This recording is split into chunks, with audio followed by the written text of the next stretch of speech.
دوستوں میں اب شروع کرتا ہوں مکتوب شریف. یہ مکتوب شریف دفتر اول کا 292 مکتوب شریف ہے، اور یہ حضرت امام ربانی رضی اللہ تعالیٰ عنہ نے حضرت شیخ عبدالحمید بنگالی رحمت اللہ علیہ کو لکھا. اور حضرت عبدالحمید بنگالی رحمت اللہ علیہ آپ کے نہایت مستند اور نہایت مقرب خلفاء میں سے ہیں. اور میں سران شریف گیا ہوں تو حضرت امام ربانی رضی اللہ تعالیٰ عنہ کے قدموں کی طرف آپ کی قبر مبارک ہے. ہیں بنگال کے رہنے والے، لیکن اپنا آخری وقت آیا تو اپنے آپ کو حضرت امام ربانی رضی اللہ تعالیٰ عنہ کے مزار تک پہنچایا اور کہا کہ مجھے ان قدموں کے اندر مجھے جگہ دے دیں. یہ ہے مرشد سے محبت. اور آپ دیکھیں کہ آپ نے جو طریقت کے آداب لکھے ہیں وہ بھی حضرت شیخ عبدالحمید بنگالی رحمت اللہ علیہ کو لکھے. آپ فرماتے ہیں کہ بسم اللہ الرحمن الرحیم الحمدللہ الذی ادبنا بالآداب النبویت وہدانا باخلاق المصطفیت علیہ وعلی آلہ الصلاۃ والتسلیمات واتمھا واکملھا. کہ تمام تعریفیں اس رب ذوالجلال کے لیے ہیں کہ جس نے ہمیں نبوی آداب میں سے ادب سکھایا، آداب نبویہ کی تعلیم دی، اور ہمیں اخلاق مصطفیہ صلی اللہ علیہ وآلہ وسلم کی طرف ہدایت عطا فرمائی. آپ فرماتے ہیں کہ بدان کے سالکان این را از دو حال خالی نیستن. جان لو کہ اس راستے کے سالک، اس راستے پر چلنے والے دو حال سے خالی نہیں ہیں. کون سے؟ از دو حال خالی نیستن، مریدن یا مراد. یا وہ مرید ہیں یا مراد ہیں، دو حال سے خالی نہیں. یا وہ مرید ہیں اس راستے پر چلنے والے، طریقت کے راستے پر چلنے والے دو حال سے خالی نہیں ہوتے، ان میں ایک حال ضرور موجود ہوتا ہے. کون سے؟ یا وہ مرید ہوتے ہیں یا مراد ہوتے ہیں. اگر مرادن طوبی لہم، اگر وہ مراد ہیں تو ان کی بڑی خوش قسمتی ہے، بڑا نصیب والے ہیں وہ لوگ. براہ انجذاب و محبت ایشان را کشان کشان خواہند برد و بمطلب اعلی خواہند رسانید. مراد کو یعنی مرید ہے ایک جو کسی کے ساتھ ہاتھ پہ ہاتھ رکھتے ہیں، بیعت ہوتے ہیں، وہ یا مرید ہوتا ہے یا مراد ہوتا ہے. مرید وہ ہوتا ہے جو اپنے ارادے کے ساتھ اپنے مرشد کے ساتھ اپنا تعلق اور نسبت قائم کرتا ہے. یعنی اس کے دل کے اندر ارادہ پیدا ہوتا ہے اور وہ پھر مرشد تلاش کرتا ہے.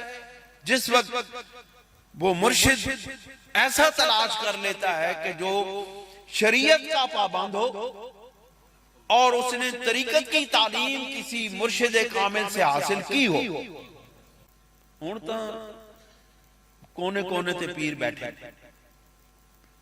تویز لکھ لکھ کے دیتی جا رہے ہیں تے اے جناب پیر. یاد رکھو تعویذ لکھنے والا پیر نہیں ہوتا. پیر وہ ہوتا ہے جو آپ کے باطن کے اندر ذکر الہی کو نفوذ کر دے، ذکر الہی کا نفوذ کر دے اور آپ کے باطن کو پاک صاف کر کے اتنا مجلہ مصفہ کر دے کہ اللہ کی رحمت، اللہ کی معرفت، اللہ کا فیض، اللہ کے انوارات اور تجلیات اس کے اندر جذب ہونے کے وہ قابل ہو جائے. مرید وہ ہے جو اتنی تلاش کے بعد، اتنی جدوجہد کے بعد، اتنی جستجو کے بعد جب وہ کسی ایسی شخصیت کو تلاش کر لیتا ہے جو شریعت مصطفیہ کا پابند ہو، جو اخلاق نبویہ کا بھی پابند ہو، اور وہ طریقت کی تعلیم کسی کامل مرشد سے حاصل کر چکا ہو. حضرت بایزید بسطامی رحمت اللہ علیہ مرشد کی تلاش میں تھے. بڑے بڑے لوگوں نے مرشد کی تلاش کی ہے. اس بات انے وہاں پیر نہیں پکڑنے چاہیے. ٹھوک بجا کے اس نو ازما کے پیر بناؤ. وہ جناب تشریف لے گئے مرشد کی تلاش میں. ان کو کسی شخص نے بتایا اے جس طرح انہیں خلیفے ان پھر اگو بڑیاں تعریفہ کرنے کہ ساڑھا پیر بڑا پہنچے ہویا ہے, ساڑھا پیر انج کر دیندہ ہے, ساڑھا پیر دیواراں بجا دیندہ ہے, ساڑھا پیر انج کر دیندہ ہے, وہ انج کرے تے انج ہو جاندہ ہے, وہ فلانے نہ لینج ہویا ہے. وہ کہنے گا یار باقی بڑا پہنچے بندہ, چلو اس کو جائیے. اسی طریقے سے حضرت بایزید بسطامی علیہ الرحمہ کو کسی نے بتایا کہ وہ شخص بہت کامل ہے, اس کے پاس تشریف لے جائیں, وہ آپ کے باطن کو پاک صاف کر دے گا. آپ گئے ان کے پاس تشریف لے گئے. اتفاق کی بات ہے کہ جس وقت حضرت بایزید بسطامی علیہ الرحمہ وہاں اس خانقاہ میں پہنچے تو وہ بزرگ جو ہے وہ مسجد میں داخل ہو رہے تھے, اور مسجد میں داخل ہوتے وقت انہوں نے بایاں پاؤں مسجد کے اندر پہلے رکھا, بایاں پاؤں کھبا پیر مسجد میں پہلے رکھا. آپ نے فرمایا یہ میرا پیر نہیں ہو سکتا, اس کو تو مسجد میں داخل ہونے کے میرے سرکار کا علم ہی نہیں ہے کہ میرے سرکار مسجد میں داخل کیسے ہوا کرتے. یعنی وہ اتنے متبع سنت. آپ فرماتے ہیں کوئی بندہ ان کے پاس بھی آیا نا, پھر وہ جس وقت پیر بنے, پھر ان کے پاس بھی کوئی شخص ان کا مرید ہونے کے لیے آیا, مہینہ رہا, 2 مہینے رہا, 3 مہینے رہا, آخر میں اس نے اجازت چاہی کہ حضور میں جانا چاہتا ہوں. آپ نے فرمایا کیوں جانا چاہتا ہے, تو تو مرید ہونے کے لیے آیا تھا اور تو ابھی بیعت نہیں ہوا. انہوں نے کہا کہ میں آیا تو مرید ہونے کے لیے تھا, لیکن میں نے آپ میں کرامت کوئی نہیں دیکھی, اس لیے میں آپ کا مرید ہوئے بغیر جا رہا. آپ نے فرمایا اچھا چل یہ بتا مجھے, تو نے کوئی کرامت تو نہیں دیکھی, لیکن ان 3 مہینوں کے اندر تو نے مجھے کوئی ایک عمل بھی رسول اللہ صلی اللہ علیہ وسلم کی سنت کے خلاف کرتے ہوئے دیکھا ہے کہ نہیں. اس نے کہا کہ میں نے آپ کو سرور دو عالم صلی اللہ علیہ وسلم کی سنت کے خلاف کرتی ہوئے کبھی ایک عمل بھی آپ کا نہیں دیکھا. آپ نے کہا اس سے بڑی اس دنیا کے اندر اور قیامت کوئی ہو ہی نہیں سکتی کوئی سنت مصطفیٰ کے مطابق. آپ فرماتے ہیں اگر مراد ہے, مرید وہ ہے جو اپنے ارادے سے جائے, مراد وہ ہے جس کو پیر کھینچ کے اپنی طرف لے آئے. جس طرح حضور سرور دو عالم صلی اللہ علیہ وسلم تشریف فرما ہے دار ارقم میں, فجر کا وقت ہے, سحر کا وقت ہے, صحابہ بیٹھے ہوئے ہیں, چھپ چھپ کے دین اسلام کی تعلیمات کا سلسلہ جاری ہے. اچانک سرور دو عالم صلی اللہ علیہ وسلم نے فرمایا ہاتھ اٹھاؤ میرے ساتھ دعا کر. صحابہ کرام رضوان اللہ تعالیٰ علیہ مجمعین نے ہاتھ اٹھا دیے. آپ نے فرمایا یا اللہ, یا عمر ابن حشام کو, یا عمر ابن خطاب کو اسلام کی دولت سے نواز. ابھی لوگوں نے ہاتھ منہ پہ پھیرے نہیں تھے کہ دروازے پر دستک ہوئی. پوچھا کون ہے, کہا عمر اسلام قبول کرنے آیا ہے. جس کو مانگ کے لیا جائے وہ مراد ہوتا ہے, اس لیے حضرت عمر فاروق کو مراد رسول کہتے ہیں. آپ فرماتے ہیں وہ جو مراد ہوتا ہے نا اس کے لیے بڑی خوشخبری ہے, بڑی کامیابی ہے, کیونکہ وہ اس کو براہ انجذاب و محبت, اس کو جذب اور محبت کے راستے سے, جذب کہتے ہیں عشق کو, جس وقت محبت کا عالم اتنا زیادہ ہو جائے نا کہ اپنے مرشد دے نال, نبی کریم علیہ السلام دے نال جس وقت وہ عشق و محبت جس وقت پامبڑ بچا دے نا اندر, اس کو کہتے ہیں جذب. یعنی وہ جذب کے راستے سے, عشق و محبت کے راستے سے اس کو کھینچ کے کدھر لے جاتے ہیں, ایشان را کشان کشان خواہد بر و مطلب اعلیٰ خواہد رسید, کہ وہ اس کو کشان کشان کھینچ کے جذبہ محبت جذب و محبت کے ساتھ اس کو ورد وظیفے نہیں کراندے، اس کو چلے نہیں کراندے۔ دو طریقے ہیں نا، جذب کا طریقہ ہے یا سلوک کا طریقہ ہے۔ جذب جو ہے یہ عشق و محبت سے کھینچ کے مطلب اعلیٰ تک پہنچا دیتے ہیں، رب کے ساتھ ملا دیتے ہیں۔ اور سلوک کا راستہ ذکر، اذکار، مجاہدیں، محنتیں، مشقتیں، عبادتیں کروا کے اس کو اتنا پاک صاف کر دیا جاتا ہے کہ اس کو بارگاہ الہی میں پہنچاتے ہیں۔ لیکن طریقت نقشبندیہ میں جذب کے راستے سے رب ذوالجلال کے ساتھ ملا دیا جاتا ہے۔ یہ فرق ہے باقی سلوک کی نسبتوں سے، باقی سلوک کی نسبتوں اور نقشبندی طریقت کی نسبتوں میں یہ فرق ہے کہ یہ پہلے رب سے ملاتے ہیں، بعد میں عبادت کی طرف لاتے ہیں۔ باقی سلوک کی طریقت میں یہ ہوتا ہے کہ وہ پہلے عبادت کراتے ہیں، پھر عشق و محبت کی شمع جلا کے رب کے ساتھ ملا دیتے ہیں۔ فرماتے ہیں کہ وہر ادبے کے درکار شود بتوسط یا بے توسط تعلیم شان خواہد شد۔ آپ فرماتے ہیں کہ جتنے بھی آداب طریقت کی ضرورت ہوتی ہے نا اس راستے میں، وہ سارے بلا واسطہ یا کسی واسطے کے ذریعے سے اس کو سکھا دیے جاتے ہیں۔ بلا واسطہ کیسے سکھاتے ہیں؟ بالواسطہ تو سکھاتے ہیں نا، کہ اس کو تعلیم دیتے ہیں، ایسے کرو، یہ کرنا ہے، آداب طریقت میں یہ کام کرنے ہیں، اس طرح آنا ہے، اس طرح جانا ہے، اس طرح بیٹھنا ہے، اس طرح اٹھنا ہے، اس طرح بات کرنی ہے۔ یہ ساری باتیں سمجھائی اور سکھائی جاتی ہیں۔ اور بے توسط یہ ہے کہ نگاہوں سے اور قلب کی طاقت سے اس کے دل کے اندر یہ بات ڈال دی جاتی ہے کہ تم نے اب ایسے کرنا ہے۔ کتنے لوگ ایسے ہوتے ہیں جن کے مرشد کے دل سے جس وقت یہ بات نکلتی ہے کہ میرا یہ مرید داڑھی رکھ لے، وہ داڑھی رکھ لیتا ہے، اس کو کہنے کی ضرورت نہیں پیش آتی۔ یہ بے توسط تعلیم ہے۔ فرماتے ہیں وہ اگر ذلت واقع شود زود متنبع خان فرمود، اگر اس سے کوئی لغزش واقع ہو جاتی ہے تو فوراً اس کو متنبع کر دیا جاتا ہے۔ حضرت خواجہ خواجگان بابا جی خواجہ سید نور محمد چرائی رحمۃ اللہ علیہ کا مرید تھا، وہ آ کے مرید ہو گیا۔ آپ نے کہا کہ میں تجھے مرید نہیں کرتا، لیکن اس نے بڑے اصرار کے ساتھ، محبت کے ساتھ اس نے جب بار بار اصرار کیا تو آپ نے اس کو مرید کر دیا۔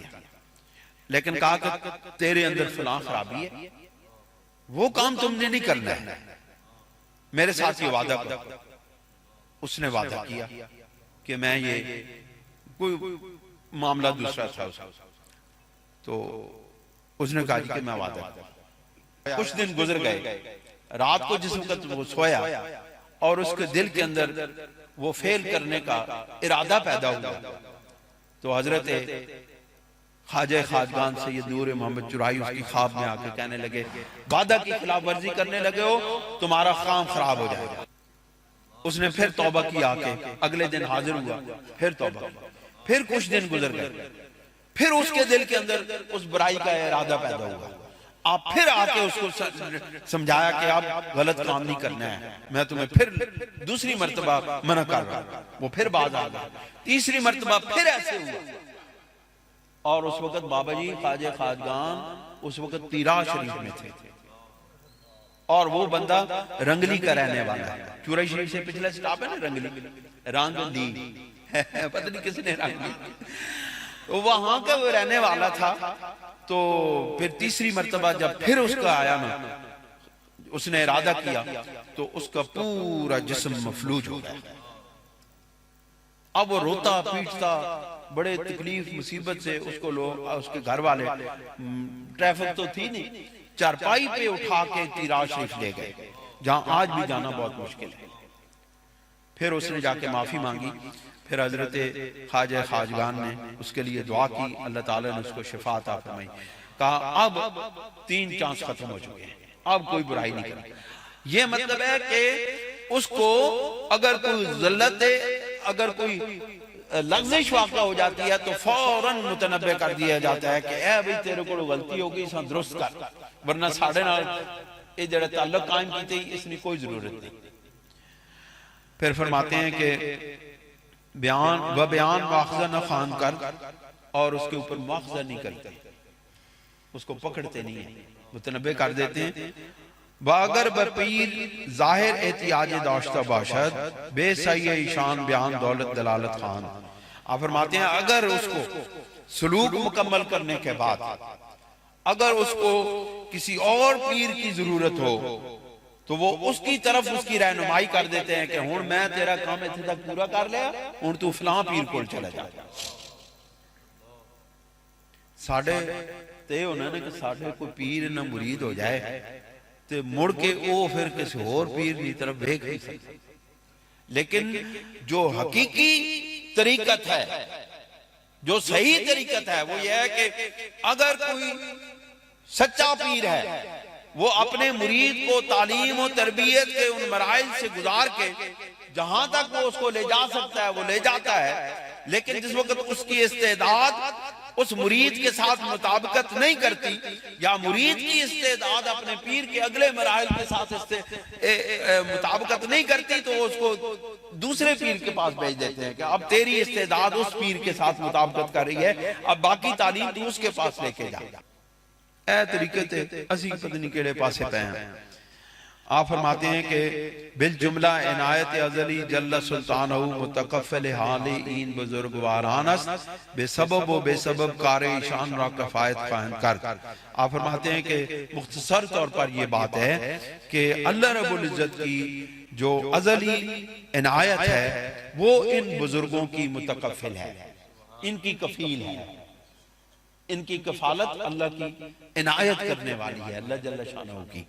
تو فرماتے ہیں کہ وہ سبب اور بے سبب ان کے کام کر دیتی ہے. اللہ یجتبی الیہ من یشاء، اللہ چن لیتا ہے جس کو چاہتا ہے اپنی طرف، اپنی بارگاہ میں لے آتا ہے. اپنی بارگاہ میں وہ کس طرح لے کے آتا ہے؟ اپنی بارگاہ میں لانے کا اس نے واسطہ اور وسیلہ رکھا ہے. براہ راست اس نے صحابہ کرام کو بھی اپنی بارگاہ میں نہیں بلایا، ان کے لیے بھی رسول اللہ صلی اللہ علیہ وسلم کو بھیجا کہ اے میرے محبوب آپ جائیں، آپ ان کو پکڑ پکڑ کے میرے پاس لے کر. اس کا مطلب ہے وہ براہ راست نہیں ملتا. لوگ کہتے ہیں اسی تے ڈائریکٹ اللہ کو منگنے ہیں، اللہ ڈائریکٹ کو انہوں دیندے ہی نہیں. اللہ رب العزت نے ڈائریکٹ کو انہوں قرآن نہیں دیتا، اللہ رب العزت نے ڈائریکٹ کو انہوں ایمان نہیں دیتا. تو پھر تسی دنیا اللہ کو ڈائریکٹ منگ دیو. دنیا تے بڑی گھٹیا تے بڑی کمینی چیز ہے. اس نے عالی شان چیزاں تو انہوں ڈائریکٹ نہیں دیتیاں، اس نے اپنے نبی دے وسیلے دے نال دیتیاں نے. لوگوں کیڑیاں بول بلیاں چ پائے ہو. آپ فرماتے ہیں وہ اگر مرید ہیں اور اگر مرید ہیں کار ایشان بے توسط پیر کامل مکمل دشوار است. اگر مرید ہیں تو ان کا کام مرشد کامل کے بغیر انتہائی دشوار ہے. یعنی انہوں دی گال اس وقت تک نہیں بن دی جس وقت تک انہوں کسی کامل مرشد دا وسیلہ اور نسبت حاصل نہ ہو جائے جڑے مرید نے. فرماتے ہیں کہ پیر باید ہون پیران پیر کے کرو اگر تو مریدان دسے نا مرید کے کرو. آپ پیروں کو کہتے ہیں پیرو تسی کی کرو. آپ فرماتے ہیں پیر باید کہ بدولت جذبہ و سلوک مشرف شدہ باشد. پیر کو چاہیے کہ وہ جذبہ و سلوک دونوں کی دولت سے مشرف ہو. مرید کے لیے جذبہ کی ضرورت ہے لیکن پیر کے لیے جذبہ اور سلوک دونوں کی ضرورت ہے. پیر باید کہ بدولت جذبہ و سلوک مشرف شدہ باشد بسعادت فنا و بقا مستعد گشتہ، اور وہ فنا اور بقا کی دولت سے مشرف ہو چکا ہو، وہ پیر ہے. تو انہوں ایک چیلنج دیں تسی کسی بھی پیر کو چلے جاؤ اونا کو فنا دے بقا دے میں نے پوچھ لو جے تو انہوں کوئی دس گئے تھے تجھے میرے کو آ جائے. فنا اور بقا کے معنی بھی معلوم نہیں، اس دولت سے مشرف ہونا تو بہت بڑی بات ہے. آپ فرماتے ہیں پیر کو چاہیے کہ وہ جذبہ اور سلوک دونوں دولتوں سے مشرف ہو اور فنا اور بقا کے مقام پر وہ پہنچ چکا ہو۔ فنا کیا ہے؟ فنا کہتے ہیں ذکر الہی کرتے وقت اس بندے کو وہ کیفیت حاصل ہو جائے کہ جس وقت وہ ذکر الہی کر رہا ہو اس وقت وہ اپنے آپ کو بھی بھول جائے، اپنے ارد گرد کے ماحول کو بھی بھول جائے۔ اس کو مقام فنا کہتے ہیں۔ اگر ایک لمحے کے لیے بھی یہ فنا حاصل ہو جائے، ایک لمحے کے لیے ذکر الہی کر رہا ہے، خیالات زور کے ساتھ آ رہے ہیں، وسوسے زور کے ساتھ آ رہے ہیں، اور وسوسوں کا زور پڑتا ہے، خیالات کا زور پڑتا ہے، توجہ ہر لمحے دوسری طرف جاتی ہے۔ لیکن جو صاحب سلوک ہوتا ہے، اگر اس کا مرشد پیچھے کامل ہو تو وہ اس کو کھینچ کے پھر ذکر الہی کی طرف متوجہ کر دیتا ہے۔ اور پھر کیا حالت ہوتی ہے کہ جس وقت وہ ذکر الہی میں محو ہوتا ہے، اگر اس کو ایک لمحے کے لیے یہ فنا کی دولت نصیب ہو جائے تو وہ بڑا خوش قسمت ہے۔ پھر یہ فنا کی دولت بڑھتے بڑھتے وہ لمحوں سے منٹوں میں بدلتی ہے، منٹوں سے گھنٹوں میں بدلتی ہے، گھنٹوں سے دنوں میں بدلتی ہے، دنوں سے کئی مہینوں تک بدل جاتی ہے۔ اور فرماتے ہیں کہ پھر یہ دولت جو ہے، اگر یہ فنا کی دولت حاصل کرنے کے بعد بندہ واپس آ جائے تو پھر وہ اس طرف جاتا ہے، واپس آتا ہے۔ لیکن اگر یہ ہمیشہ کے لیے اس کو دولت نصیب ہو جائے تو اس کو بقا کہتے ہیں۔ پھر اس سے بھی ایک اور آگے مقام ہے، اس کو بقاء البقا کہتے ہیں۔ وہ بقا، یہ بقا پھر ختم ہو جاتی ہے، یہ بقا پھر واپس فنا کی طرف پلٹ آتی ہے، لیکن بقاء البقا کے مقام پر فائز ہونے والی ہستیاں کبھی پھر فنائیت کی طرف واپس پلٹ کے نہیں آتی ہیں، وہ ہمیشہ کے لیے باقی ہو جاتی ہیں۔ لوگ کہتے ہیں نبی کریم علیہ السلام اس دنیا سے جا کے تم مٹی میں مل گئے، نعوذ باللہ من ذالک، ان کا اس دنیا سے تعلق ختم ہو گئے، وہ مر گئے۔ وہ تو اللہ تعالیٰ تو اپنے مقبول بندوں کو بھی نہیں مرنے دیتا۔ اب جو بقاء البقا کے مقام پر فائز ہو گیا وہ مر کے بھی نہیں مرتا۔ دوستو، یہ وہ راستہ ہے جو بندے کو حیات ابدی بخشتا ہے۔ یہ وہ راستے ہیں، یہ طریقت کے وہ راستے ہیں جو بندے کو اس دنیا کے اندر اور آخرت کے اندر حیات ابدی بخشتے ہیں۔ پھر فرماتے ہیں کہ وسیر الاللہ وسیر فی اللہ وسیر عن اللہ باللہ وسیر فی الاشیاء راب انسرام رسانیدہ۔ اور وہ سیر الاللہ، سیر الاللہ کہتے ہیں باہر کی سیر، جو باہر کی آفاقی سیر، اور سیر الاللہ جو اندر کے لطائف کی سیر ہے۔ یعنی جو بندہ اللہ تعالیٰ کی قدرتوں کو دیکھ کے وہ اللہ رب العزت تک پہنچتا ہے، وہ اس کو سیر الاللہ کہتے ہیں۔ اور جو سیر فی اللہ ہوتی ہے وہ اندر کے لطائف جس وقت روشن اور منور ہوتے ہیں، متجلہ ہوتے ہیں، وہ جو سیر ہے، وہ جو قدم بقدم چلتے ہوئے واصل باللہ ہو جاتا ہے، اس کو سیر فی اللہ کہتے ہیں۔ پھر سیر عن اللہ باللہ، پھر اس کی طرف سے وہ واپس پلٹ کے آتے ہیں، واپس پلٹ آتے ہیں۔ اللہ کہتا ہے بندیاں میرے کو آ گئے، تیری طریقت مکمل ہو گئی، تیرا میرے نال قرب مکمل ہو گیا، اور واپس جا کے لوگوں نو میرے نال ملا۔ اس کو سیر عن اللہ باللہ کہتے ہیں۔ اللہ کی طرف سے سیر کرتے کرتے واپس پلٹ آتا ہے، پھر لوگوں نو کہنے آؤ لوگوں تو میں وہ دکھاواں جو میں دیکھے، پھر وہ اللہ تعالیٰ کی طرف بلاتے ہیں۔ فرماتے ہیں اگر جذبہ او بر سلوک او مقدم است، اور اگر اس کا جذبہ سلوک پر مقدم ہو گیا، یعنی جذبہ پہلے ہو گیا سلوک بعد میں ہوگا مرید کا، یہ مرید کی بات۔ اگر مرید کو جذبہ کے راستے پر چلائے پیر، جذبہ پہلے اس کو دے، عشق و محبت کی راستے پر پہلے چلا دے، سلوک بعد میں کرا دے، تو اس کا کیا حال ہو سی؟ وہ فرماتے ہیں بتربیت مرادان مربع شدہ، اور وہ مرادوں کی تربیت سے اس کو پروردہ کر دیا گیا ہو، تو یہ کبریت ہمارا سرخ گندک کی طرح نایاب ہے۔ آپ فرماتے ہیں کہ وہ جو مرشد ہے، وہ جو پیر ہے، جو کہتے ہیں پیر بائی، کہتے ہیں پیر کون سا ہے؟ کلام او دواست، اس کا کلام دوا ہے۔ نشانی دس دیں، نشانی پیر کیڑا ہے؟ جس دی زبان چوں نکلے ہوئے لفظ لوگاں نے دکھاں تے مرم رکھ دیں، اس کا کلام دوا ہے۔ تسلی دے دو بول جس وقت پیر اپنے مرید واسطے بول دیندہ ہے، پاویں وہ ٹھیک ہوئے یا نہ ہوئے، اس کے دل کو اطمینان ہو جاتا ہے، اس کے دل پر ان زخموں پر مرم رکھ دیا جاتا ہے۔ تو پھر کیا ہوتا ہے؟ کلام، اس کا کلام کلام او دواست، اس کا کلام دوا ہے، وہ نظر او شفاست، اور اس کی نظر شفا ہے۔ اے یائے دل ہائے مردہ بتوجہ شریف او منوط است۔ آپ فرماتے ہیں اس پیر کی توجہ سے دلوں کی حیات جڑی ہوئی ہے۔ وہ جس وقت اپنے مرید کے قلب پر توجہ کرتا ہے اس کے دل کو زندہ کر دیتا ہے، یعنی اس کی توجہ کے ساتھ دلوں کی حیاتی جڑی ہوئی ہے۔ کلام اس کی دوا ہے، نظر اس کی شفا ہے، دل اس کا اس طرح زندہ ہے کہ جس پر طرف توجہ کر دیتا ہے اس کو زندگی بخش دیتا ہے۔ مردہ دل بھی ہوتے ہیں نا، مردہ دل، اللہ تعالیٰ نے فرمایا نا، اے میرے محبوب تسی نہ مردہ دلوں نہیں سنا سکتے۔ اے مردہ دل نے، دل مردہ ہوں تو پھر نہیں سنائی دینا۔ نبی دی آواز بھی، سرکار دو جہاں صلی اللہ علیہ وسلم امام الانبیاء کی بات بھی نہیں سنائی دے سکتی جس وقت دل مردہ ہوں۔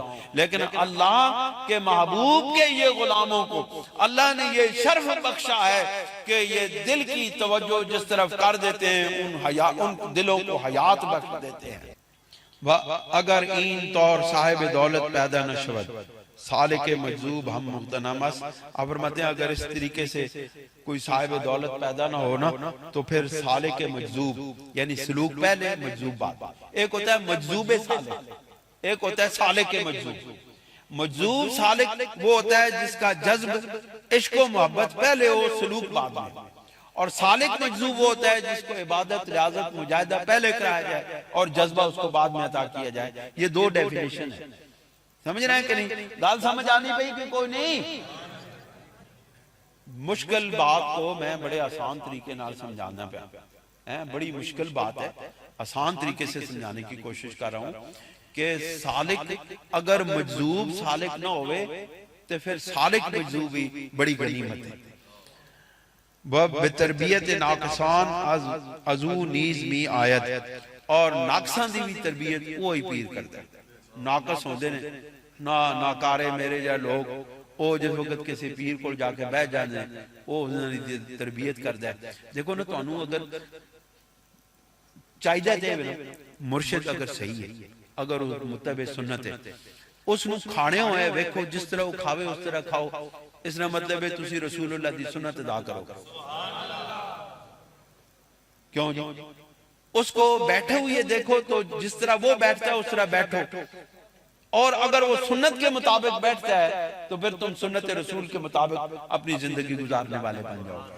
یہ تربیت ناقصاں، وہ تربیت ناقصاں کرتے ہیں۔ وَبَتَوَسَّتِهُ بِدَوْلَتِ فَنَاءُ بَقَاءِ مِرَسَن، اور اس پیر کے توسط سے، اس کے وسیلے سے وہ فنا اور بقا کے مقام پر پہنچا دیتے ہیں۔ یعنی کہ وہ پیر اپنے وسیلے سے یا اس پیر کے وسیلے سے رب ذوالجلال اس مرید کو فنا اور بقا کی منزل پر، جہاں پہلے میں نے آپ کو بتایا فنا اور بقا کی منزل کیا ہے، اس تک پہنچا دیتے ہیں۔ پھر بڑے خوبصورت شعر فارسی کا آپ بیان فرماتے ہیں، کہتے ہیں آسمان نسبت بعرش آمد فرود، اگر آسمان جو ہے وہ عرش جو ہے وہ آسمان کی نسبت سے، آسمان کے وسیلے سے، آسمان کی نسبت سے نیچے آ جائے، عرش الہی اگر آسمان سے نیچے آ جائے، ورنہ بس آلیست پیش خاک تود، ورنہ تو یہ جو ہے بندہ جو ہے یہ تو مٹی کا تودا ہے۔ یہ اس عرش الہی کا کرم ہے، یہ رب ذوالجلال کا کرم ہے کہ وہ اس مٹی کے تودے پر اپنی رحمت برسا دیتا ہے، ورنہ تو انسان کیا کس کام کا تھا۔ اللہ تعالی ہمیں عمل کی توفیق عطا فرمائے اور اللہ تعالیٰ اپنے حبیب کا صدقہ ہمارے اوپر کرم نوازیاں فرمائے، اپنی رحمتوں سے نوازے۔